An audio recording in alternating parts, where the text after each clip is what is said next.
Les températures sont en hausse et nous sommes partis de bonne heure ce matin pour éviter d'avoir à randonner au plus chaud de la journée. La place de la cathédrale de Saint-Jacques-de-Compostelle était quasiment vide. Quelques rares pèlerins matinaux commençaient à se photographier. Nous sommes partis sur le Camino Português, un chemin de Saint-Jacques qui, comme son nom l'indique, permet de venir du Portugal et que nous suivons donc à contresens. Nous avons trouvé notre première balise au bout de 2 km.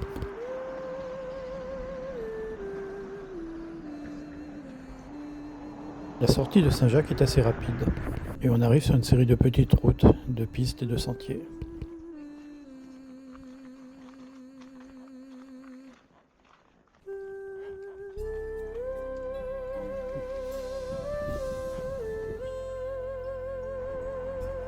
D'après les statistiques, même s'il est encore loin derrière le Camino Frances, le Camino Português gagne en popularité.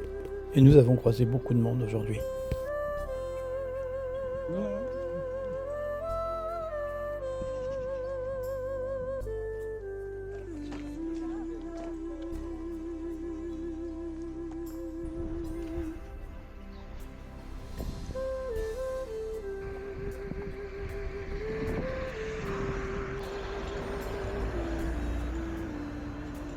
Buen camino.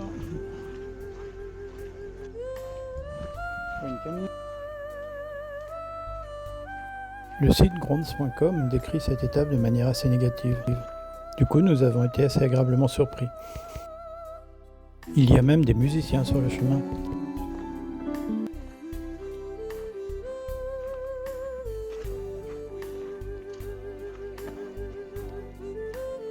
On trouve aussi des miroirs pour se photographier sans avoir à utiliser la fonction selfie.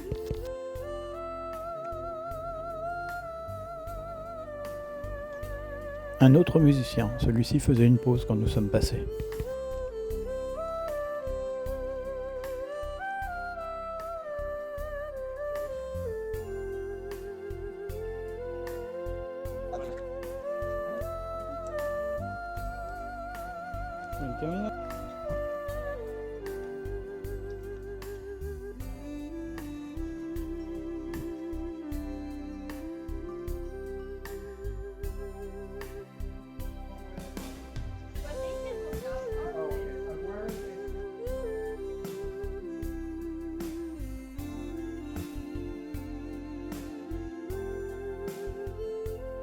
On prépare cette église pour un mariage.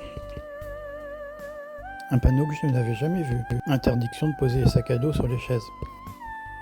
Par contre, le menu est adapté aux pèlerins.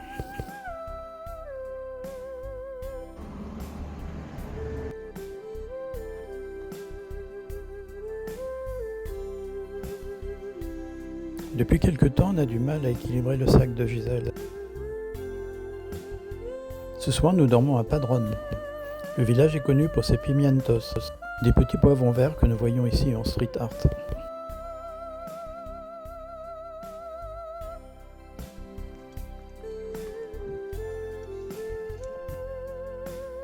Nous arrivons à Padrón. Outre ces poivrons, le village est connu pour son église de Saint-Jacques. Derrière l'autel, c'est la bite d'amarrage en granit qui aurait servi à amarrer la barque qui a ramené le corps de l'apôtre en Galice. On y voit aussi la version guerrière de Saint-Jacques. Et sur les pierres qui soutiennent cette croix, il me semble bien qu'on voit aussi une barque.